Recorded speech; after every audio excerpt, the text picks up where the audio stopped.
With just a week to go before the kickoff against Rutgers, I asked you all for some questions, and boy, did you asked some great ones. On today's show, I'm going to get into all of them. I'm going to get into some of the things about BC football, recruiting, all the good stuff that you want to know about. You asked, I will answer on today's show. You are Locked On Boston College, your daily podcast on the Boston College Eagles, part of the Locked On Podcast Network, your team every day.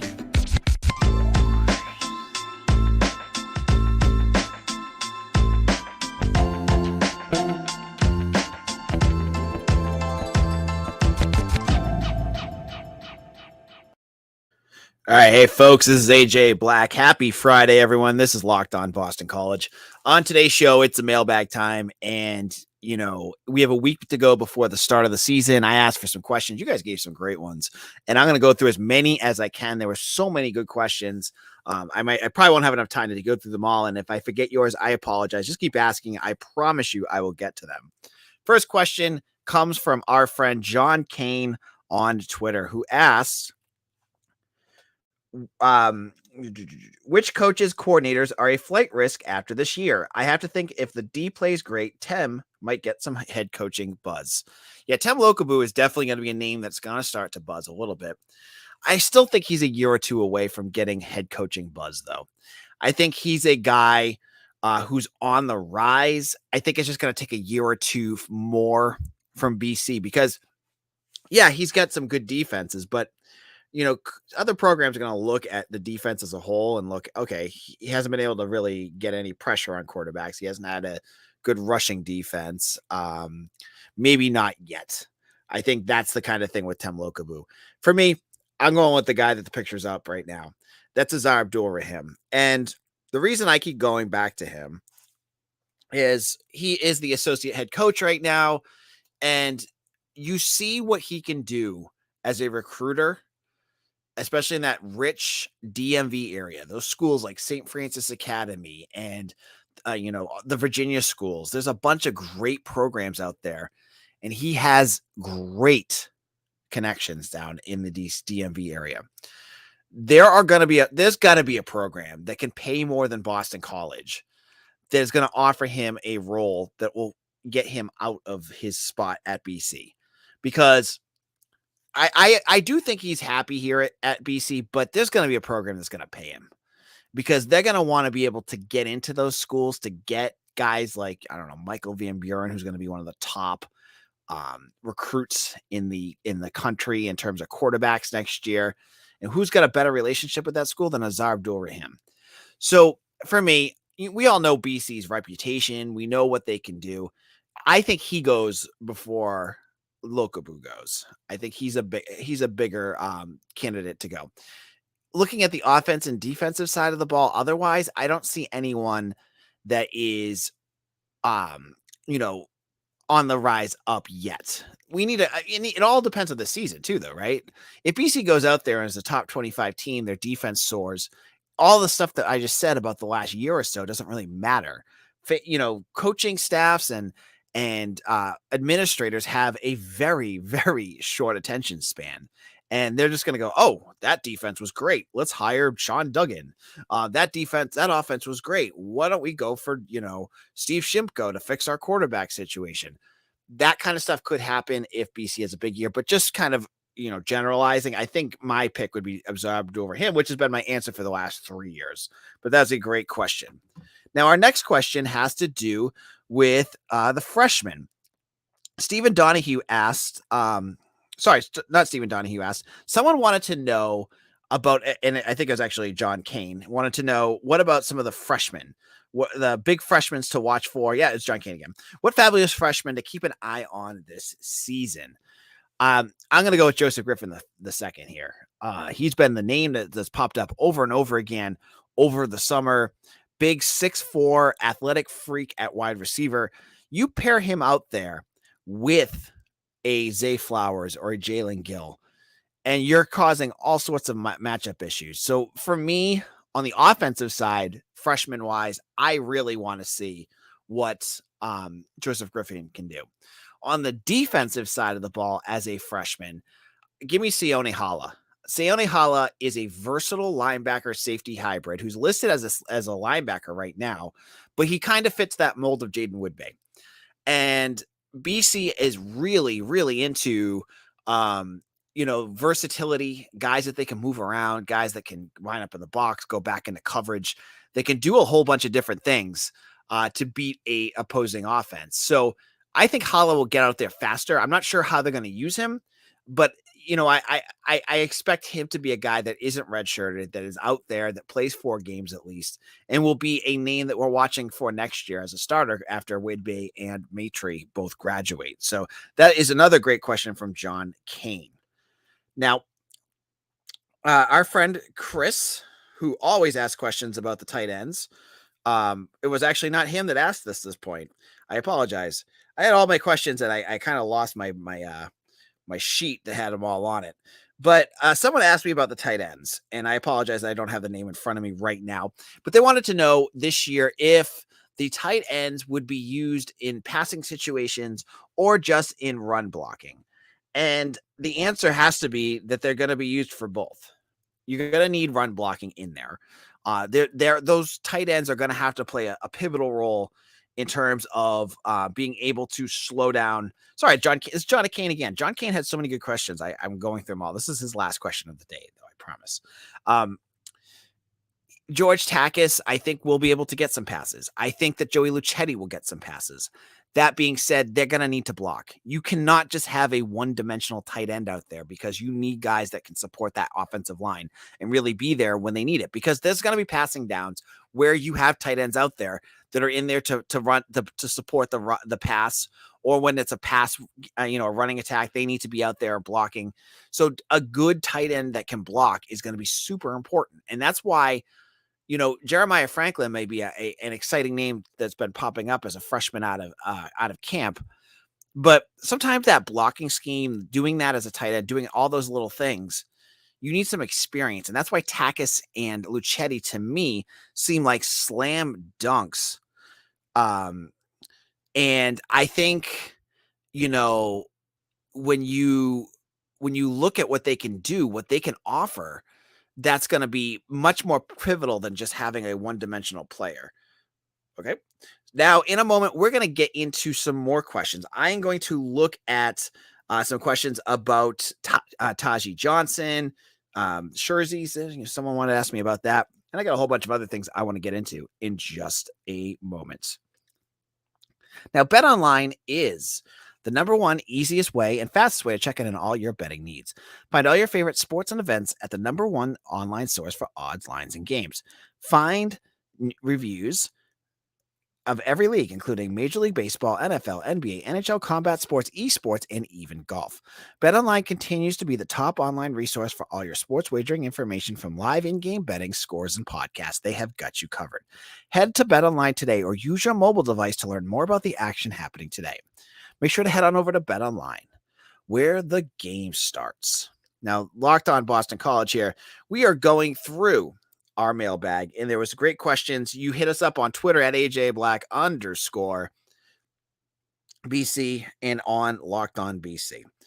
So Chris Davis, who I said asked the question about the tight end, he did not. It's his favorite joke to make, but it wasn't a question he specifically asked. He said, and this is the second week of asking this question. I apologize I didn't get to it last week. What is the best plan to get Morehead some meaningful game experience to prepare him for 2023 and hopefully not QB1 for 2022? Tom O'Brien famously had his QB2 play the first series of the third quarter, which I don't necessarily think was great for every game, but at least provided experience. So I've kind of touched upon this a lot.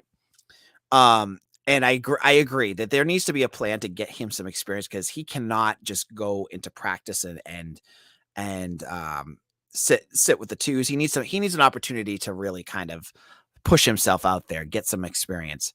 So you look at the schedule and there's at least 3 or 4 games where he's going to get the opportunity to play. I look at games against Duke, Maine, UConn, and then another game like Rutgers or Syracuse, or another game where BC could run away with it. And unfortunately, there might be a game too on the other end where BC's getting pasted. Maybe a game like Clemson where they just can't stop the offensive line. You need to get Emmett Morehead in those games. If they're winning by a lot, if they're losing by a lot, they need a chance to get out there and play. And this, to me, is important for him to get that experience, because I've watched BC football for a long, long time, and the last 10 or so years of watching Adazio and how he manages his backups was always maddening to me, because I'd watch, and every time there was a game that was out of control, it felt like he just cut the playbook and then had him just run, halfback draws over and over again until they punted, and then just try to end, really tried to rush to end the game. Now, you don't want to show up your opponent, but you don't want to waste opportunities to get experience for your players, to be able to read what a defense is doing, to read coverages, to see how you react when those things happen. And I thought Adazio did a terrible job of doing that, because it was always a waste. So when you're beating UConn by 30 points, or you're beating Maine by 25, or whatever it is, get Morehead out there, let him use the playbook, and let him get some snaps. Let him try to run the offense. Don't just have him hand the ball off. Have him do that. Now, the caveat on the other end, I said, if they're getting killed, is if BC's offensive line is going to get him killed, then be careful. We do not need Emmett Morehead getting smushed. But, if there's a game where, they're down by a lot for some reason, and, the opponent is kind of laying off the gas, then maybe you get a chance to get him in there. You even if it takes a few lumps, that's not the worst thing in the world. So I think it's utilizing the game time that you have to really get them the snaps that he needs. All right, great question. And then Abe Ataya, I think it was Abe Ataya, asked me about the freshman running back. I'm doing terrible with my attribution of questions here. Stephen Donahue asked, are any of the young running backs showing that they can be explosive?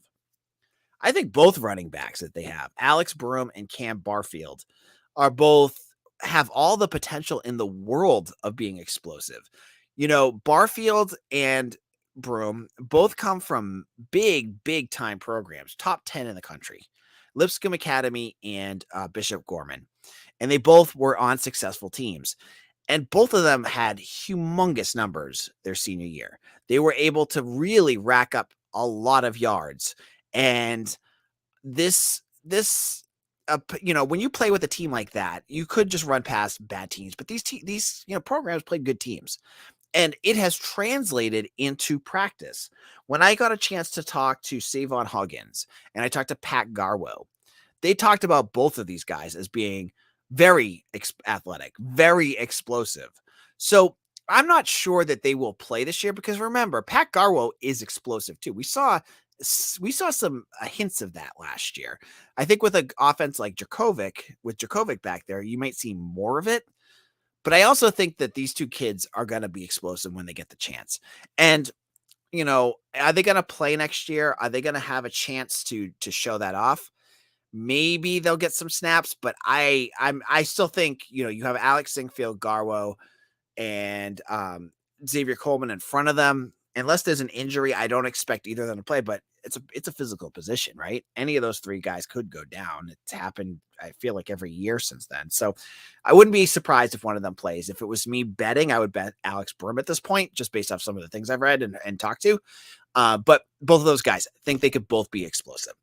Now, in our final segment, we're going to get into some of your questions about football again and heading into out of camp. What about Taji Johnson? He's a name that's popped up quite a bit. This is AJ Black, Locked On Boston College, your team every day. We are your only Boston College podcast that does this every single day. If you want Boston College news as the season starts, please continue to listen to us. Hit subscribe on YouTube or follow us wherever you get your podcasts. Now, the ultimate college football preview is here. It's a 7-episode preview with college experts, local team experts, and Odyssey college football insiders.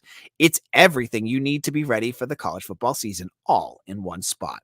Search for the college football preview on your Odyssey app, YouTube, or wherever you get your podcasts. Now, I didn't put the image up here for this particular question, but hey, Jeff Lee wanted to know, if I was to buy a jersey, which one would I buy? Well, first of all, or what jersey I'm going to wear during the season. Well, I'm in the press box, and I think I'd get probably some bad looks if I was wearing a jersey in there. But I will be going to at least one game, and it actually might be the Rutgers. You might have Mitch covering the Rutgers game because just the timing might work. If I was to buy, let's just say if I was to buy a jersey for my son, because I don't really like to wear jerseys anyways. If I was to buy one for my son, I would go with Zay Flowers every single day. And here's why. I have said all along that after he made that move to go back to BC, after he turned down that six-figure deal for whatever program that was, or multiple programs that offered him, that BC and their fan base needs to rally behind him to financially support as much as they can. So these jerseys, a cut of them are going back to the players. I asked BC about it. They said, it's within NIL regulations. I don't know what that means. They're not going to tell me. That's fine. But the kids are getting a cut. So by buying a Flowers jersey, you're giving a cut to a kid that has proven to be everything that you want at Boston College. So for me, it's him. Second would be Gunnar Daniel because he's number 69, and I think that's the funniest jersey in the world. But I think those are going to be going all over the mods at this point. So that's probably not the best spot for me to get that, but I thought those are my answers. Now, there was a question, and I'm going to try to get it the best way that I can. It was a little bit, it was a little confusing, but I think I got it. It says, BC has been getting better. This is from text, not because of Texas. BC has been getting better at getting non-alumni into alumni over the past few non-COVID years, but has for the most part struggled to do so. My question is specifically about away games. As a non-alumni myself, I haven't found many resources to ensure tickets to the away fan sections at away games. Do you think there'll be more resources for fans, both alumni and non-alumni, for away game experiences, not just tailgates, but right night before meetups and tailgates? I'm in Space Coast, Florida. There's a lot of fans willing to drive to Atlanta or Miami. All right, so the question basically is asking, will BC step up for away games? I mean, I've been a BC fan for years. I haven't seen them make any effort. Not that they haven't made any effort, but I just haven't seen anything change here. So would I say that they're going to change it? Unless I heard otherwise, I'd say no. But you're right, though. I think it's a good point.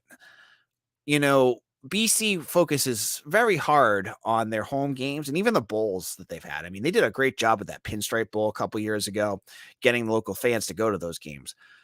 There is alumni all over the world from Boston College, and they want to go to these games. So, I think an emphasis on that, and I love the idea of tailgates and all that stuff. You see what the alumni charters do, like the San Diego Alumni Group and Chicago and New York. They do a great job of rallying those groups up. But I'd love to see it, like a focus at the games. That's a great idea. Like, how do you get, a big BC tailgate at Clemson or whatever you're saying there, right? So I think that's a great question. I'm not sure they're going to do it, but I think it's a good idea. All right, next question was about Taji Johnson, and this was from Abataya Fan Club. What do you think of the idea of using Taji Johnson to draw physical corners and safeties away from Zay? I think he could beat up on weak and smaller coverage, and I think he could open up things for Zay if Hafley uses him in the right way. Yeah, I mean, I agree with you. You got to do something to get some of the physical corners off of Zay. And if it's Taji, if it's Joseph Griffin or a tight end, that's why Hunter Long was so good out there, was because you can't cover everybody, right? And you have to make choices when you have a guy like Zay Flowers out there. Who do you cover? And a lot of times if they focus too much on him, a guy like Hunter Long, or even, Jalen Gill or Jaden Williams can get out there. But I think you bring up a good point.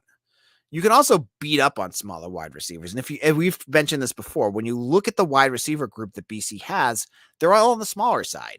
Jalen Gill's like 6'1", Zay Flowers is under 5 feet. Under 5 feet, under 6 feet. Jaden Williams is under 6 feet. You need a big guy out there sometimes.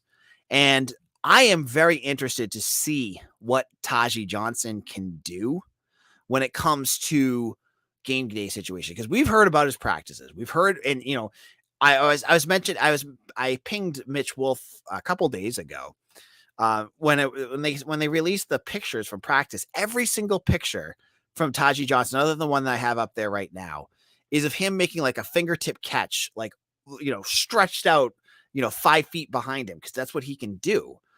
We haven't seen that in a game situation yet, though. Will he be able to do that against other ACC cornerbacks is a question that I think is worth asking because we just haven't had a chance to see it. If you haven't seen it, you can either take the word that it's going to happen or, have to wait to see the results on the field. So I think that's a great question as well. And that wraps up all of our questions that we've had. And thank you all for asking the things that you did, because there were so many, you guys all, got your questions in and all that good stuff. This is our last show before game week. Guys, we made it. Summer is over in terms of fall football camp stuff. On Monday, we talked to Mitch Wolf about Rutgers. Later this week, we have Rutgers writers on to talk about Rutgers. We give our previews on the Scarlet Knights. Guys, this is going to be a fun week. I hope you guys are all getting ready for it as much as I am. Me too. How about an in-depth look at the class of 22 camp progress? Hey, I've got something for you, Mike. Me too. Great question. Yeah, he wants to know about the class of 22 camp progress, season prediction of playing time. I have up on Eagle Insider that exact same thing right now. And if you haven't subscribed already, it's only $1 for the first month. I gave you all of the redshirt predictions for the class of 2022, who I think is going to play based off of things that I've seen, heard, and talked to other staff and players about. It's all up there on the website. It's in depth, and I've had season predictions about depth charts. It's all up there. So I don't have that right now, but if you want to check out that website, Eagle Insider, part of the 247 network, I have it all up there for you. I hope you all subscribe to Locked On BC here on the YouTube channel. I will get into more discussion about football next week. We're getting into that Rutgers discussion. Follow me on Twitter at AJBlack_BC. Again, at AJBlack_BC. I will give you all the news and updates here and on there. Thank you all for listening, and we'll see you again soon. Take care.